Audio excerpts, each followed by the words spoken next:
హైదరాబాద్ లో గంజాయి చాక్లెట్ తో పాటు హ్యాష్ ఆయిల్ విక్రయిస్తున్న అంతరాష్ట్ర ముఠాను రాచకొండ పోలీసులు పట్టుకున్నారు. మీర్పేట్ పోలీస్ స్టేషన్ పరిధిలో హ్యాష్ ఆయిల్ ను విక్రయిస్తున్న ఇద్దరు నిందితులను అరెస్ట్ చేసినట్లు సిపి సుధీర్ బాబు తెలిపారు. ఎల్బీ నగర్ ఎస్ఓటీ పోలీసులతో పాటు మీర్పేట్ ఆదిబట్ల పోలీసులు సంయుక్త ఆపరేషన్ నిర్వహించారు. బీహార్ నుండి గంజాయి చాక్లెట్లను తీసుకొచ్చి నగరంలో విక్రయిస్తున్నారని సిపి వెల్లడించారు. 21 లక్షల రూపాయల విలువ చేసే హ్యాష్ ఆయిల్ ను నిందితుల నుంచి స్వాధీనం చేసుకున్నామన్నారు. హ్యాష్ ఆయిల్ సరఫరాలో ప్రధాన నిందితుడు రంజిత్ కుమార్ ను అదుపులోకి తీసుకున్నట్లు తెలిపారు సిపి.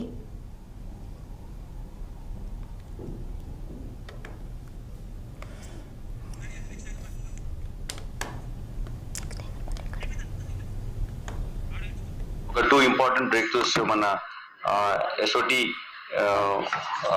ఆపరేషన్స్ లో జరిగాయి.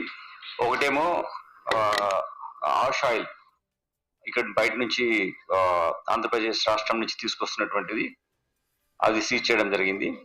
ఇంకోటేమో గాంజా చాక్లెట్స్.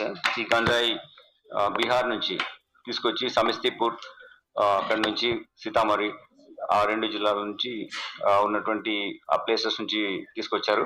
ఆ నేరస్తును కూడా మీకు ఇందాక ఇంట్రొడ్యూస్ చేశాం.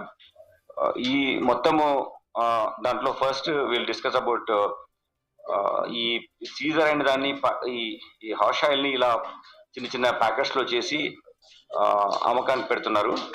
వాళ్ళు తెచ్చేది, కొనుక్కొని వచ్చేది తక్కువ రేట్లో ఉన్నది ఇక్కడికి వచ్చింది, అక్కడ కొన్ని వందల్లో ఉన్నది, ఒక 1000 రూపాయల్లో ఉన్నది, ఇక్కడ ఒక 2 lakhs వరకు కూడా టోటల్ ఈ క్వాంటిటీని అమ్మే లోపల వాళ్ళు సంపాదించగలుగుతున్నారు. 10,000 ఉన్నది, 2 lakh రూపీస్, లేకుంటే 1000 ఉన్నది, 1,00,000, అట్లా కన్జ్యూమర్ యొక్క డిమాండ్ పెడ్లర్ ఎక్స్ప్లాయిట్ చేస్తూ ఇలా చేస్తున్నాడు. ఈ రకంగా చిన్న చిన్న వీటి డబ్బాల్లో పెట్టి అమ్మడం జరుగుతుంది.